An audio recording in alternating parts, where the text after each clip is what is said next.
Saudara Patrick Kluivert, pelatih timnas kita, timnas Indonesia mengaku melatih ekstra taktik bola mati untuk menghadapi Tiongkok. Kita ulas bersama analis sepak bola Firzi Idris malam hari ini. Selamat malam Firzi. Ya malam Radi, apa kabar? Ini kalau baik, saya dengan kabar baik hari ini, tapi deg-degan juga sekali hadapin timnas. Iya. Tapi kalau kita bicara set piece, bola mati gitu, sebenarnya apa yang bisa diharapkan dari timnas untuk mengandalkan bola-bola mati meraih poin nanti di GBK tanggal 5? Ya pertama kita di laga nanti kehilangan sedikit kreativitas ya dan kengototan di lini depan karena kita sudah dipastikan main tanpa Marcelino yang mencetak 2 gol lawan Arab Saudi dan juga 1 assist untuk gol tunggal laga lawan Bahrain ya dari Ole Romanei, dan kemudian Ragnar Rathmangun dengan 90% umpan sukses dia di final third. Kita juga kehilangan link up player antara barisan tengah kita dengan barisan depan. Tentu set piece menurut saya juga jadi salah satu cara logis ya untuk mencari gol, karena biar bagaimanapun di laga pertama Patrick Kluivert di Sydney kita hampir mencetak gol dari set piece ya. Pertama dari corner yang tandukannya Jai, terus kemudian dari penalti Kevin Dykes yang sayangnya sangat jarang sekali dia sepanjang karirnya gagal penalti, tapi ketika di Sydney tembakannya masih belum masuk. Jadi kita tentu punya avenue dari sana, kita punya back-back kelas Eropa yang bisa memanfaatkan bola-bola mati, dan kita tahu bola-bola mati Tom Hai, kita lihat Saban Pekan di Kompas TV betapa hebatnya dia dalam set piece ya bersama Almere City, dan visi dia dalam melepas situasi bola mati itu bisa menjadi kunci kita juga di laga nanti.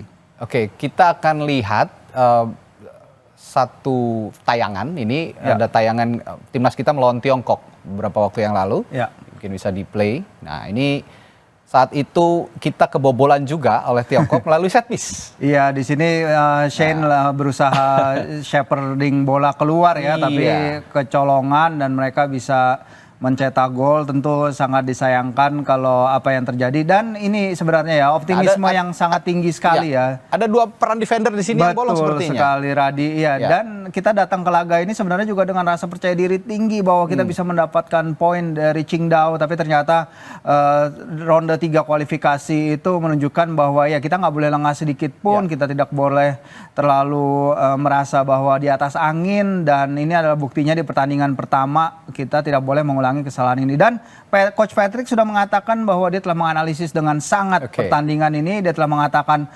semua tentang pertandingan pertama sudah dianalisis dengan baik, dan semoga tidak akan terulang lagi kesalahan seperti laga pertama. Tapi bukan lawan Tiongkok saja, bukan kali ini saja kita kebobolan lewat set piece. Kita akan melihat tayangan berikutnya. Ini juga kita kebobolan lewat set piece saat melawan Bahrain. Kita akan melihat. Iya, ini dia. Ini sepakan yang cukup keras, bukan cukup keras, sangat keras. Dan saya lihat juga tidak ada reaksi dari goalkeeper pada saat itu untuk mengantisipasi bola ini.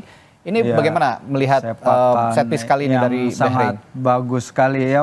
Kita harus mengakui walaupun di laga lawan Bahrain ini banyak sekali faktor yang membuat kita juga para pemain juga kesal ya. Kepemimpinan wasit, tingkah laku para pemain Bahrain juga membuat para pemain kita akhirnya beberapa kali terpancing dan tidak tenang. Ya kita harapannya memang kita hampir membawa pulang poin penuh ya dari Bahrain. Cuman memang it's not meant to be. Cuman ya kita harus akui kalau finishing ini bagus sekali, dan untungnya kita akhirnya menang lawan Bahrain di kandang kita sendiri. Dan tidak hanya lawan Bahrain, kita akan tampilkan juga saat melawan Australia. Nah ini dia lewat sepak pojok. Kita gagal mengantisipasi heading dari penyerang Australia kala itu yang menjebol gawang Martin Pas lewat sepak pojok. Ya betul, ada beberapa set piece ya, terutama dari Sandy yang baru masuk, dia tidak bisa menjaga orangnya. Terus kemudian Nathan Cho juga ketika dia bermain, dia menarik man to man markingnya sehingga menyebabkan penalti. Dan dalam situasi ini memang kita lihat Sandy baru masuk juga, dia belum in tune dengan pertandingan dan kemudian terpaksa kebobolan. Dan ini benar-benar pukulan telak ya bagi kita, karena kita memulai laga dengan fantastis, kita menekan mereka, kita membuat mereka kerepotan. Ya, dan tadi sudah kita sebut, kita hampir mencetak gol lewat tandukan Jai dan juga penalti Kevin Dykes, tapi sayang sekali secara tidak karakteristik dia gagal. Dan saya yakin tapi Coach Patrick tidak akan pesimistis. Kita punya celah-celah lain untuk juga memanfaatkan set piece. Nanti setelah jeda, Firzi, kita akan bahas juga bagaimana peluang kita bisa meraih poin melawan Tiongkok melalui set piece. Sesaat lagi di Sapa Indonesia Malam.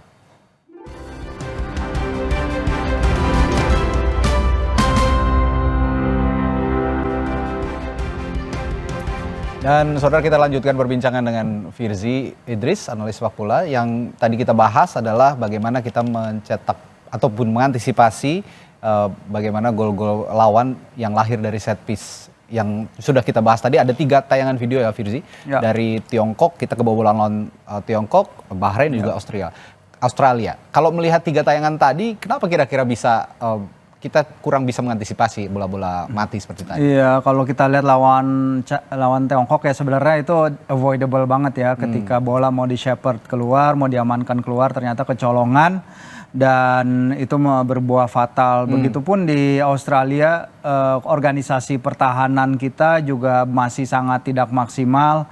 Kita terlalu mudah kebobolan dari sesuatu bola yang mungkin di kesempatan lain kita tidak kebobolan gitu. Walaupun memang kita tahu Australia ketika itu punya Cameron Burgess ya, striker yang besar, tapi kan Harry Souttar ancaman besarnya juga, back raksasa mereka yang jadi momok bagi kita di Piala Asia 2023 itu tidak main. Nah, ya disinilah kita lihat beberapa situasi yang seharusnya bisa dihindarkan. Ya, ini masalah komunikasi sebenarnya kalau lawan Tiongkok ya. Kita lihat ada umpan sundulan. Ya, seharusnya play safe aja di sini, ya, dibuang play safe aja, harusnya di sini. Betul sekali. Ya, tapi ini masalah komunikasi. Ya, dan Coach Patrick udah mengutarakan bagaimana cara agar tidak masuk ke jebakan ini ya Radi ya, terutama dalam situation kayak gini, kedua gol kita pasti harus bisa lebih baik lagi dalam bertahan dan ini juga pasti sudah diantisipasi juga. Yang menarik memang dalam situasi ini Martin ya, kelihatan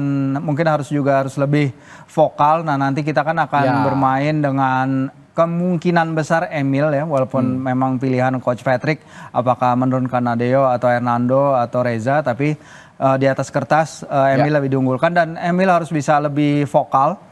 Emil harus bisa lebih commanding di situasi dengan kotak penalti. situasi seperti ini. Emil bisa berteriak ya seharusnya. Ya, atau dia keluar dari area pertahanannya ya. Dia keluar dari garis. Karena kalau kita lihat itu area 6 yard itu seharusnya command dia. Itu harusnya titik komando dia. Tapi dia berdiri persis di garis gawang. Dan di momen itu seharusnya dia bermain sedikit keluar dan berani berduel ke udara. Nah, ini kalah bola udara ini juga sepertinya terjadi pada saat lawan Australia, karena kita lihat sebenarnya sudah duel teman-teman kita, cuman timnas kita tapi masih tidak bisa dioptimalkan, duel udaranya masih kalah dengan timnas Australia pada saat itu. Ya, seperti itu. Kalau nanti kita lihat dengan adanya Mes, kalau dia balik ke line up ya, dia akan memberikan ketinggian juga. Dia memberikan cover bagi Jai juga, bisa 2 pemain yang menyapu bola lambung dari situasi corner, dan itu yang kita perlukan karena China juga Tiongkok adalah tim yang juga kesulitan mencetak gol ya di laga tandang. Mereka hanya mencetak 2 gol dari 4 laga tandang mereka. Sehingga set piece pasti akan jadi salah satu senjata mereka. Meski demikian, kita juga pernah mencetak gol melalui set piece ketika melawan Vietnam. Kita akan hadirkan visualnya atau videonya berikut ini. Ya, ini melalui gol debutnya Jai ya. Ya, debutnya Bang Jai. Di sini kita lihat betapa beda kelas seorang back Serie A ya dibandingkan negara Asia Tenggara. Dia bisa mencari posisi tak terjaga dan gol ini turut mengantarkan kita ke kemenangan pertama kita di Hanoi dalam 20 tahun ya. Dan ini adalah hasil yang luar biasa, ditambah juga dengan gol Ragnar Oratmangun di pertandingan ini membuat kita akhirnya mematahkan kutukan Hanoi. Sebenarnya kalau yang bisa kita pelajari dari video ini posisi Jai Zes agak terlihat bebas ya di sini, dia sendiri tidak ada yang mengawal. Mungkin kecohan-kecohan semacam ini yang juga bisa ditiru dalam pertandingan nanti melawan Tiongkok. Iya, dia bisa lari dari second line, dia bisa lari dari ujung kotak penalti untuk menyerang situasi set piece yang tadi saya bilang delivery sangat bagus dari Tom Hai ya. Yang mau dari corner, mau dari sepak pojok, dia sangat bisa diandalkan. Selanjutnya kita akan lihat 3 pemain timnas Indonesia yang selanjutnya akan diandalkan melawan Tiongkok. Kita akan lihat siapa-siapa saja berikut ini. Iya. Kita akan tampilkan saat lagi. Ada 3 pemain timnas ya, ini dia. Ada Kevin Dix, Tom Haye, The Professor, dan Calvin Verdong. Masing-masing punya peran yang sama vitalnya di setiap lini yang mereka tempati. Mulai dari Kevin Dix, kira-kira akan ditempatkan di posisi yang sama atau akan ada perubahan? Ya langsung aja Kevin itu pasti akan main di sektor back sayap kanan ya, tapi akan jadi ujian juga buat dia karena dia salah satu pemain yang telat bergabung. Dia tidak ikut TC di Bali karena dia menjalani final Piala Denmark.